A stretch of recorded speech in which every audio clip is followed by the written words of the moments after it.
팔복은 단순히 어떤 것이 복이다 이것을 말하는 것이 아니라 하나님 나라 백성, 하나님의 백성의 삶에 대해서 전하는 것이다 라고 했습니다. 또한 저는 이 팔복을 신약의 십계명이라고 부르고 있으며, 그래서 십계명의 구조가 하나님과의 관계에서 지켜야 할 계명과 사람과의 관계에서 지켜야 할 계명으로 나뉘어져 있듯이, 저는 이 팔복도요 하나님과의 관계에서 지켜야 될 모습과 또 사람과의 관계에서 지켜야 될 모습으로 나뉘어져 있다라고 했습니다. 그래서 첫 번째부터 네 번째인 심령이 가난한 자, 애통한 자, 온유한 자, 의에 줄이고 목마른 자는요 하나님과의 관계 속에서 나타나야 될 모습이라는 거예요.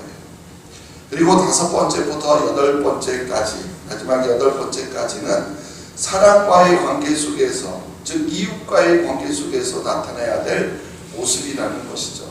바로 그 중에 첫 번째가 긍휼히 여기는 자입니다. 팔복의 다섯 번째이기도 하고요. 자, 그런데 이 긍휼은요 원래 하나님의 속성이라고 했습니다. 사람과의 관계 속에서 나타나는 모습이라고 했는데, 이 긍휼이라는 속성은 하나님의 속성이라고 했습니다. 하나님이 죄로 인해 저주받아 마땅한 우리를 불쌍히 여기셔서 우리에게 저주를 내리지 아니하시고 오히려 은혜와 자비를 베푸시는 것이 긍휼이다라고 했습니다. 이 긍휼의 최고의 절정이 뭐라고 그랬죠? 십자가에서. 예수 그리스도의 십자가라고 했어요.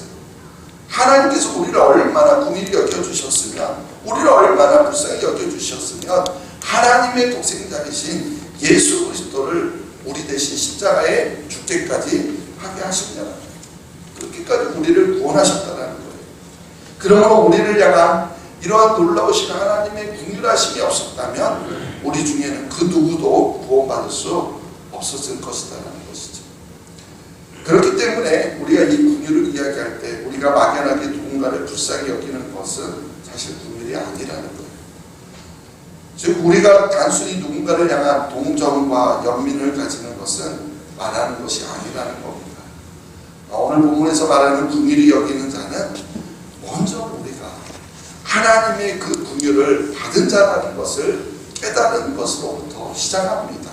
아멘. 바로 이렇게 내가 하나님의 놀라우신 그 십자가의 사랑, 그 긍휼을 받았다라는 사실을 깨닫고 나서, 그래서 우리 또한 그 놀라우신 은혜를 통하여 그 하나님의 마음을 가지고 우리도 누군가를 긍휼히 여기는 것, 그것이 바로 긍휼히 여기는 자다라는 거예요. 그리고 우리를 향한 하나님의 긍휼하심은 반드시 무엇으로 나타난다고 했죠? 행함으로. 용서하심으로 나타난다고 했어요. 우리 죄를 용서해 주셨잖아요. 마찬가지로 우리가 누군가를 불쌍히 여기는 것은 마음만을 갖는 것으로 끝나는 것이 아니라 구체적으로 도움을 베푸는 행동을 하는 것까지가 긍휼히 여기는 것이다 라고 했습니다.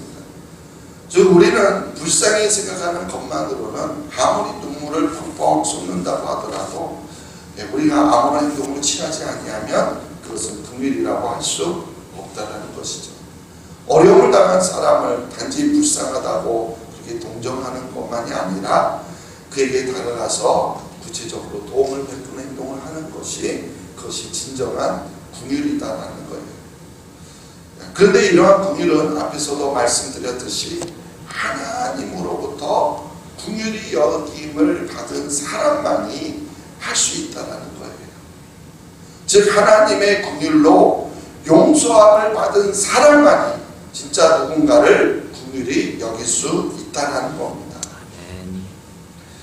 마태복음 18장을 보면은 용서할 줄 모르는 종의 비유가 기록되어 있습니다. 여러분들도 잘 알고 있는 비유인데요. 어떤 임금에게 1만 달란트를 빚진 한 종이 있었습니다. 1달란트가요. 1만이 아니고 일단 1달란트를 계산해 보면 1달란트는 6천 데나리온이고요. 1데나리온은 노동자 하루의 품삯이에요. 그러니까 1달란트, 6천 데나리온이라고 해서 노동자가 6천일 동안 일해야 벌 수 있는 그런 품삯입니다. 그러니까 1년 중에서 안식일과 절기만 제외하고 하루도 쉬지 않고 일해야만 1년에 약 300일 정도 일할 수 있는데, 그렇게 계산하면 6,000일은 무려 20년이 돼요. 그러니까 1달란트는 20년 동안 하루도 쉬지 않고, 게다가 그 돈을 한 푼도 쓰지 않고 모아야만 되는 엄청나게 큰 돈이 1달란트입니다. 야곱이요, 외삼촌 라반의 집에서 20년 동안 일했던 것을 만약에 정상적인 품삯으로 받는다고 할 때 그것이 1달란트인 겁니다. 1달란트가 그 정도인데 1만 달란트라고 하면 얼마일까요? 무려 20만 년을 일해야만 하는, 정말 감히 상상할 수가 없는 그런 천문학적인 숫자입니다. 무슨 수로 우리가 그 빚을 다 갚을 수 있겠습니까? 이자만 갚아도 다 갚지 못하고 더 불어날 수밖에 없는 그런 금액이라는 거예요.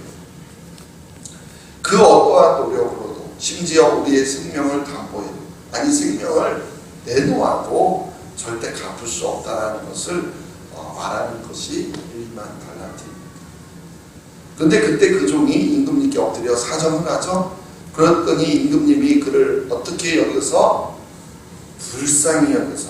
어떻게 여기서요? 불쌍히 여겨서 놀랍게도 그 엄청난 빚을 탕감해 주셨다는, 감히 상상할 수도 없는 그 빚을 탕감해 주셨다. 어떻게 여기서요? 불쌍히 여겨서.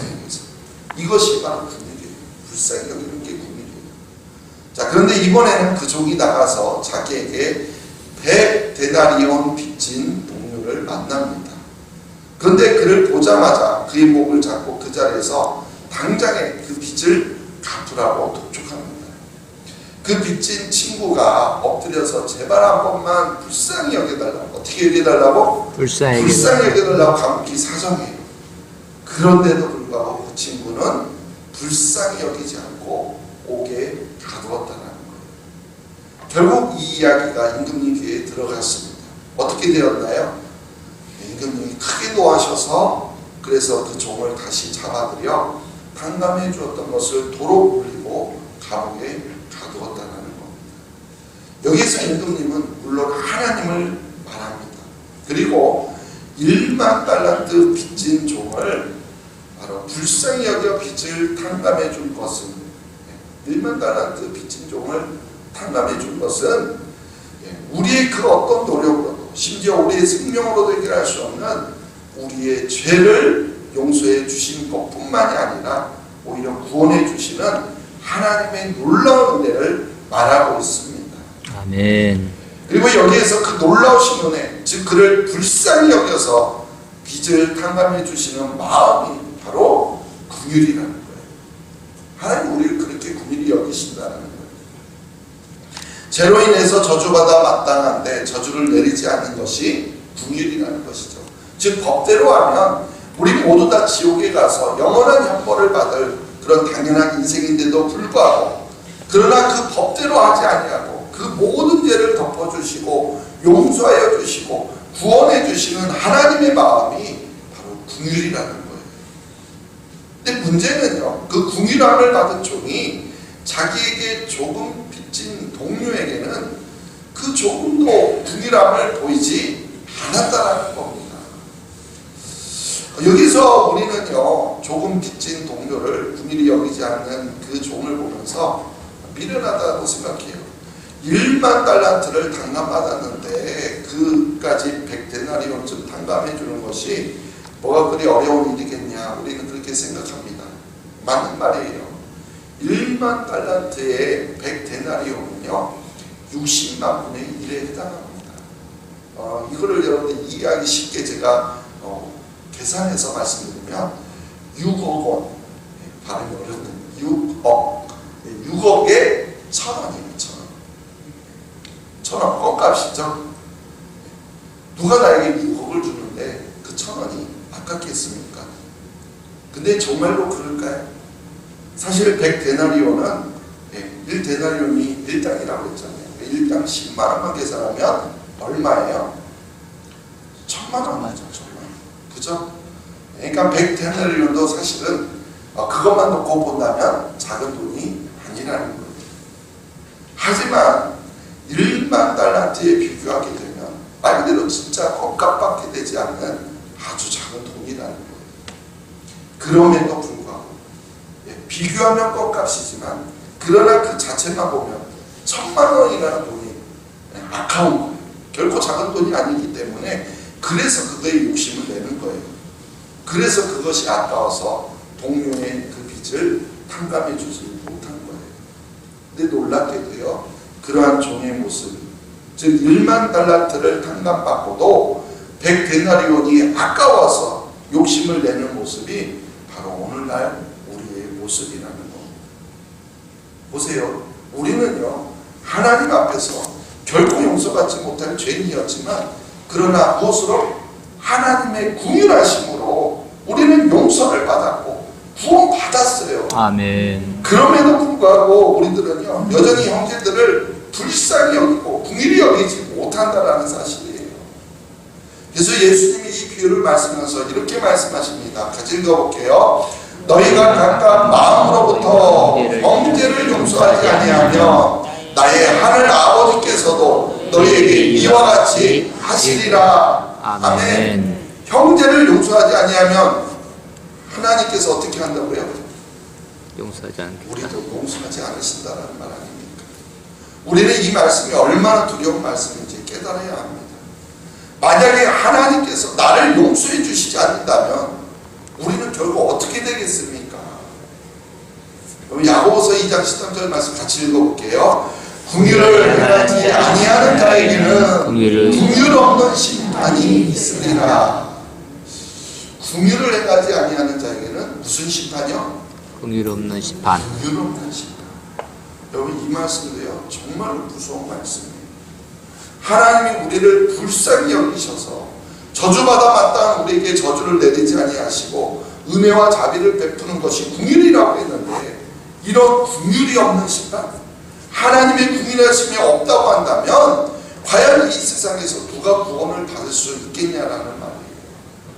만약에 긍휼이 없는 심판이라고 한다면 우리 모두는요 단 한 명도 그 심판 앞에서 용서받지 못할 겁니다.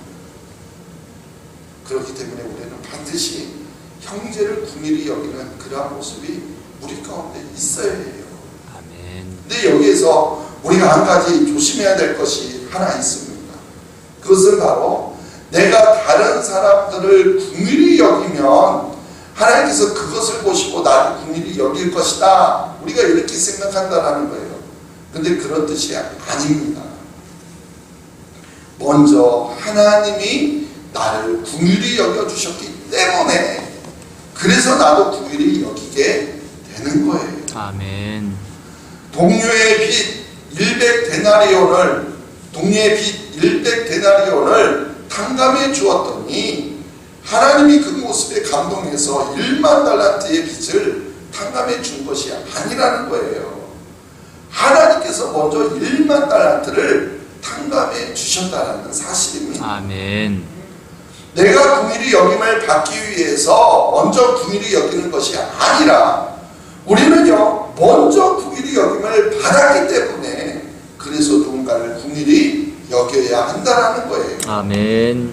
자, 그렇다면 오늘 본문으로 돌아와서 오늘 본문은 어떻게 말하고 있는지 다시 한번 읽어보겠습니다. 긍휼히 여기는 자는 복이 있나니 그들이 긍휼히 여김을 받을 것이며. 아멘. 자, 본문을 보니까 긍휼히 여기는 자에게는 하나님께서 긍휼히 여김을 하나님께 긍휼히 여김을 받을 것이다 이렇게 말합니다. 그래서 우리말로 보니까 긍휼히 여김을 받기 위해서 긍휼히 여기라 앞에서 말하는 것처럼 들리죠. 그런데 이 말씀을 좀 더 원문에 가깝게 직역하면 이런 말이에요. 긍휼히 여기는 자는 긍휼히 여김을 받았기 때문에 복이 있다. 아멘. 순서가 바뀌어지죠. 네. 그러니까 긍휼을 내가 받은 것이 먼저라는 거예요. 성경은 항상 이걸 우리에게 전하고 있어요.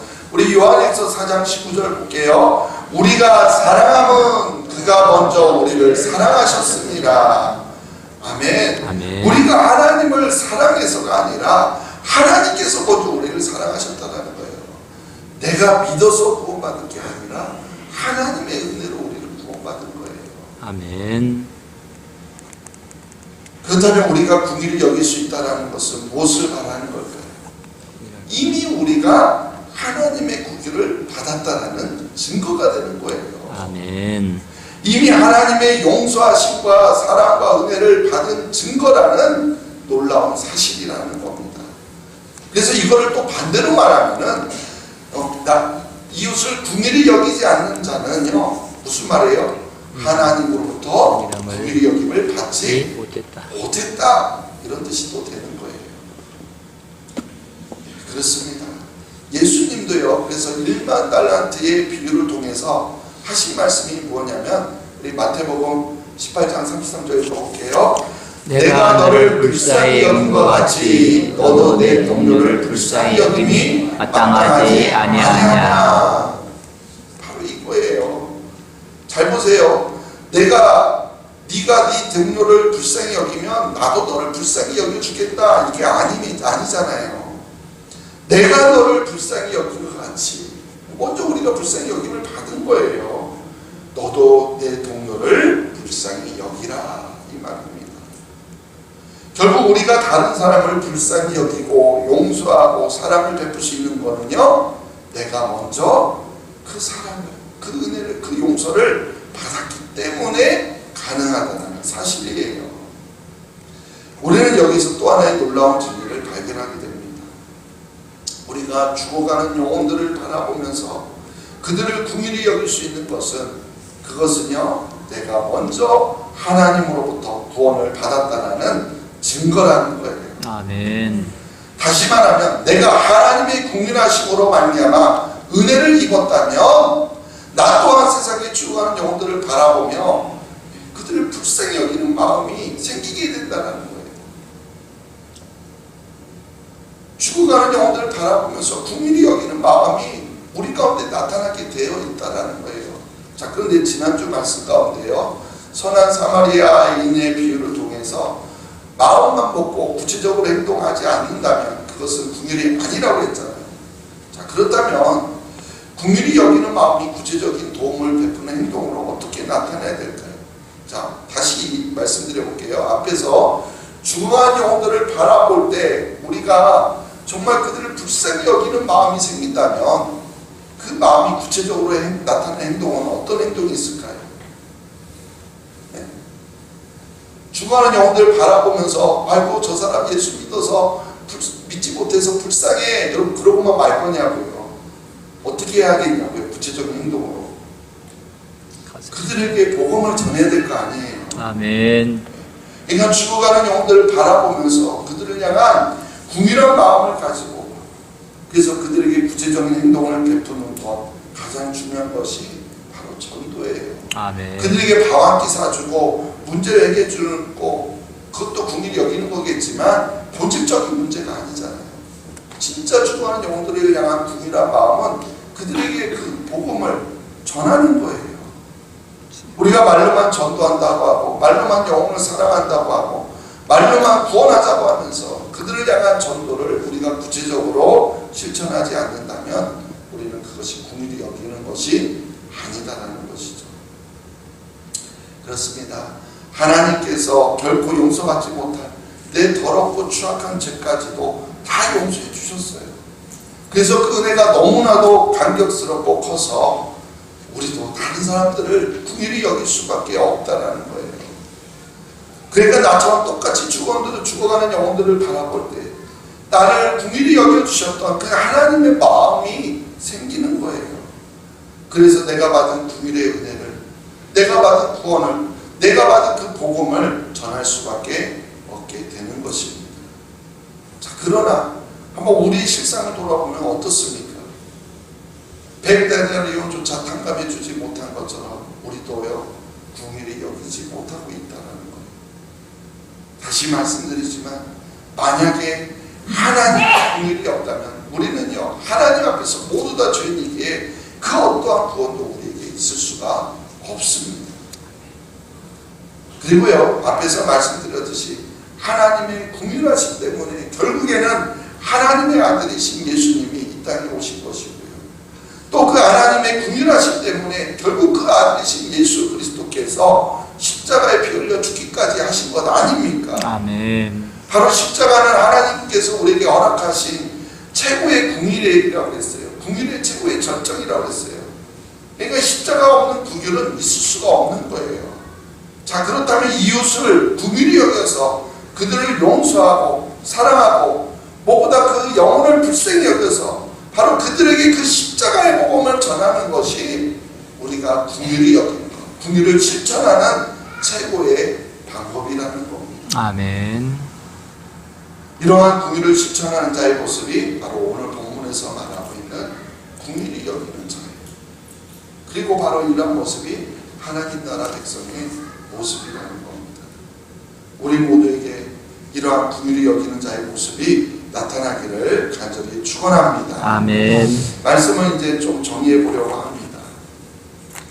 하나님 나라 백성의 모습 중에서 심령이 가난한 자부터 의에 줄이고 목마른 자까지는 하나님과 나와의 관계 속에서 나타내는 모습이라고 했어요.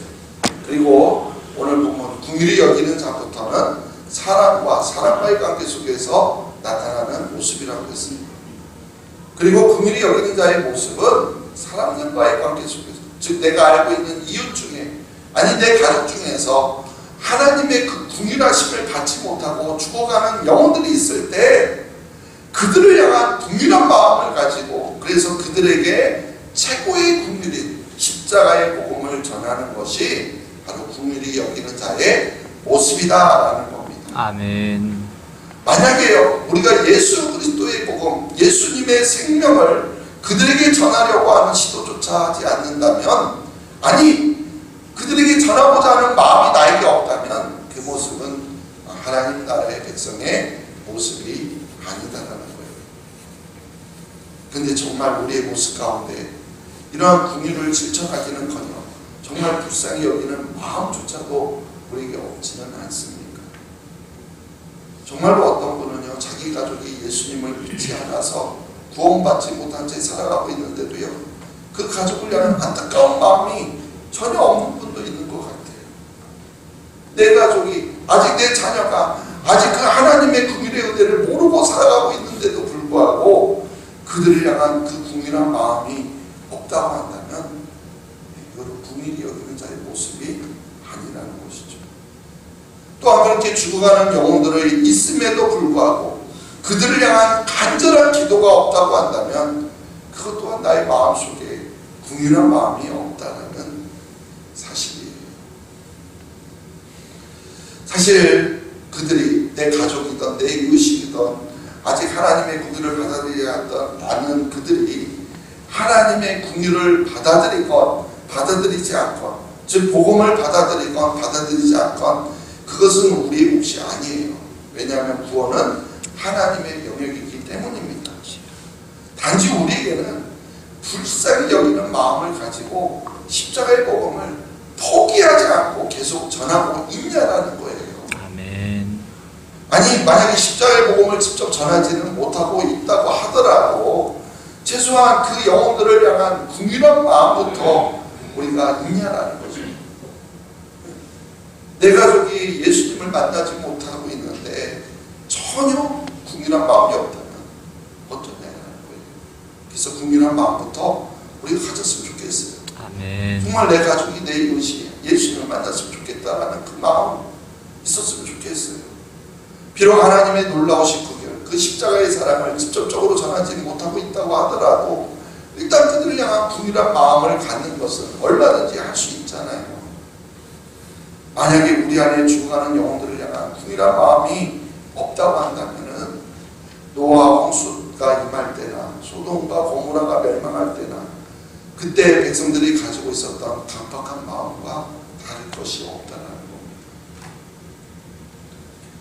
그리고 당장 어떤 결과가 나오지 않는다 할지라도, 쉽게 하나님의 긍휼을 받아들이지 않는다 할지라도 우리가 계속해서 긍휼한 마음을 가지고 포기하지 않고 계속 하나님께 간절히 기도하다 보면 언젠가는 하나님에 대해 하나님께서 역사하실 거예요. 그리고 또 우리에게도 놀라우신 구원의 은혜를 체험하게 하시고, 그래서 그때는 십자가의 복음을 전하는 진정한 긍휼히 여기는 자가 될 줄로 믿습니다. 아멘. 그러므로 죽어가는 영혼들을 향한 긍휼히 여기는 마음이 우리에게 있는지 솔직하게 우리 자신을 먼저 돌아봤으면 좋겠습니다. 하다못해 교회에 나온 사람조차도 뭔가 우리와 다르다라는 이유로 또 내 눈에 보기에는 부족하게 보인다라는 이유로 문전박대하고 있지는 않은지 돌아봤으면 좋겠습니다. 죽어가는 영혼들을 바라보며 그들을 긍휼히 여기시기를 바랍니다. 아멘. 전도는 죽어가는 영혼을 불쌍히 여기는 바로 긍휼히 여기는 마음으로부터 시작되는 것입니다. 아멘. 이처럼 우리 모두가 하나님의 긍휼하심을 받은 자로서 긍휼히 여기는 자는 복이 있나니 긍휼히 여김을 받을 것이다 라고 말씀하고 있지만 이미 우리는 하나님의 긍휼하심을 받았기 때문에 복이 있는 자는 긍휼히 여겨라 라고 말씀하고 있다라고 했잖아요. 이처럼 우리 모두가 하나님의 긍휼하심을 받은 자로서 우리도 예수 그리스도의 십자가의 복음을 증거하는 그런 긍휼히 여기는 자의 삶을 살아가시기를 간절히 주님의 이름으로 축원합니다. 아멘. 아멘. 하나님 무엇이 불쌍합니까? 세상에서 어렵게 살아가는 것이 불쌍합니까? 하나님을 알지 못하는 것이 가장 불쌍한 거 아닙니까?